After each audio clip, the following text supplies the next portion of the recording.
Hello बच्चों, आज का टॉपिक है laws of indices. Okay, so let's start with the video. देखो, लॉज ऑफ इंडाइसेस मतलब ना इंडेक्स पे आपको नंबर्स रहेंगे और इसे आपको सॉल्व करने आना चाहिए। सो उसके लिए कुछ फॉर्मूलाज हैं आपके पास। Okay, so let's start with the formulas. Laws of indices. Okay, देखो, a into a raise to something into a raise to something, जब ऐसे टर्म्स रहेंगे ना मल्टीप्लिकेशन में, तो जो इंडेक्स हैं उनके वो क्या हो जाएंगे, प्लस हो जाएंगे। मतलब ये दोनों क्या हो जाएंगे, एक दूसरे के साथ प्लस हो जाएंगे। So a raise to m plus n. Okay, ये हो गया आपका फर्स्ट फॉर्मूला। अब बच्चों ध्यान देना, ए एम एन के जगह पे आपको क्या मिलेंगे, नंबर्स रहेंगे। ठीक है, सेकेंड देखो, a raise to m divided by a raise to n. अब डिवीजन है, डिवीजन आएगा तब यहाँ पे क्या हो जाएगा बच्चों, माइनस हो जाएगा। देखो यहाँ पे प्लस था मल्टीप्लिकेशन में, तो डिवीजन में माइनस हो जाएगा। तो यहाँ पे क्या आ गया, a raise to m minus n. A raise to m bracket फिर से एन है, तो ये दोनों टर्म्स किस पे चले जाएंगे बच्चों, अभी मल्टीप्लिकेशन में। So a raise to m into multiply. Fourth देख लो बच्चों, a b raise to n है, सो एन ए को भी चले जाएगा और एन बी को भी चले जाएगा। So a raise to n b raise to n, बीच में कौन सा साइन है बच्चों, मल्टीप्लिकेशन का। अब देखो बच्चों, ए अपॉन बी मतलब a divided by b and whole raise to n दिया हुआ है। इसका मतलब एन इससे भी आ जाएगा और एन बी को भी आ जाएगा। Therefore a raise to n upon b raise to any number raise to zero. अब यहाँ पे ए टर्म दिया हुआ है, यहाँ पे क्या आएगा बच्चों, कोई भी नंबर आएगा। 10 ले लो, 1000 ले लो, 1000 ले लो, 1 लाख ले लो, कोई भी नंबर के ऊपर अगर जीरो है सो उसका आंसर क्या आ जाता है, आंसर आ जाता है 1। A raise to 1 means as it is same number.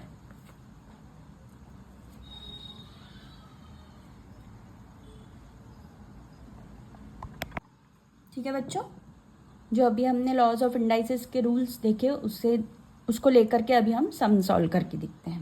Okay, मैंने अभी यहाँ पे 5 5 2 2 के टर्म्स लिए हुए हैं। एग्जाम में आपको कोई भी टर्म आ सकता है। ठीक है, अभी देखो 5 raise to 3 into 5 raise to 2 है, मतलब वहाँ पे क्या था रूल में, a raise to m into a raise to n.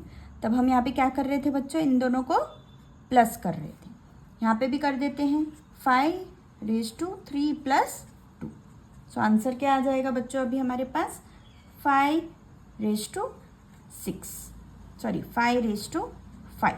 अब 5 रेज टू 5 को कैसे सॉल्व करते हैं बच्चों, 5 रेज टू 5 का मतलब क्या है कि 5 को आपने कितनी बार मल्टीप्लाई किया है, 5 टाइम्स। सो 5 इंटू 5 इंटू 5 इंटू 5।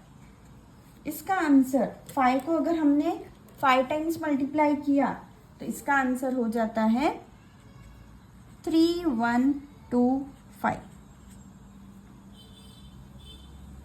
ठीक है, दूसरा देख लेते हैं बच्चों। दूसरा रूल क्या था, देखो यहाँ पे कौन सा टर्म है, अभी साइन कौन सा है बच्चों, डिवीजन का साइन है। तो मल्टीप्लिकेशन में जब प्लस होता है तो हमें पता है डिवीजन में क्या होता है, माइनस होता है। Therefore 5 6 minus 2 which is equal to 5 raised to 4. Okay, so 5 raised to 4 means again बच्चों 5 को कितनी बार मल्टीप्लाई किया हुआ है, 4 टाइम्स मल्टीप्लाई किया हुआ है। 5 को जब हम 4 टाइम्स मल्टीप्लाई करेंगे तो आंसर क्या आएगा हमें, 625। ये बच्चों मल्टीप्लिकेशन आप करके देख सकते हैं। दूसरा टर्म देखो बच्चों, यहाँ पे रूल में a raise to m into n था, करेक्ट। सेम मैंने यहाँ पे लिया, अभी एम और एन की जगह पे मैंने नंबर्स डाले हैं। So 5 raise to 3 and raise to 2।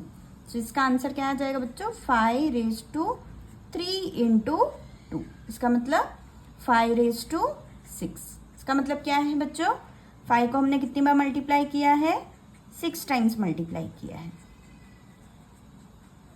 Okay, सो जब 5 को हम लोग 6 टाइम्स मल्टीप्लाई करेंगे तो हमें आंसर आ जाएगा 15625। नेक्स्ट सम देखते हैं बच्चों, 5 इंटू 2 रेज टू 3। अब देखो हम डायरेक्ट नहीं करेंगे यहाँ पे, क्योंकि हमें रूल फॉलो करना है लॉज ऑफ इंडाइसिस का। नहीं तो आप करोगे 10, 5 इंटू 2 10 होता है एंड रेज टू 3। नहीं, यहाँ पे कैसे करना है, हमें रूल फॉलो करना है। सो रूल क्या बोलता है, 3 5 को भी जाएगा, 3 2 को भी जाएगा। So 5 into 3 into 2 into 3। Okay, सो देखो 5 रेज टू 3 है, मतलब 5 को 3 टाइम्स मल्टीप्लाई करेंगे हम लोग, और 2 भी 3 टाइम्स है। सो 2 को भी हम लोग कितनी बार मल्टीप्लाई करेंगे बच्चों, 3 टाइम्स मल्टीप्लाई करेंगे। ओके, सो 5 को अगर हम 3 टाइम्स मल्टीप्लाई करते हैं तो आंसर आता है 125। 2 को 3 टाइम्स करेंगे तो बच्चों क्या आएगा, 8। और इन दोनों को जब हम मल्टीप्लाई करेंगे तो हमारा आंसर क्या आएगा बच्चों,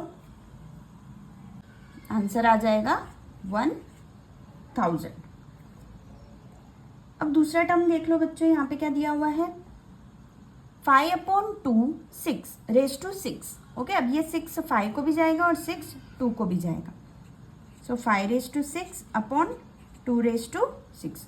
देखो बच्चों मैं अभी डायरेक्टली लिख रही हूँ, 5 को 6 टाइम्स मल्टीप्लाई करेंगे तो क्या आंसर आएगा। देखो बच्चों हमने पहले किया है, 5 को 6 टाइम्स मल्टीप्लाई करने पे 15625। ओके, 2 को 6 टाइम्स करेंगे तो कितना आंसर आएगा बच्चों, 64।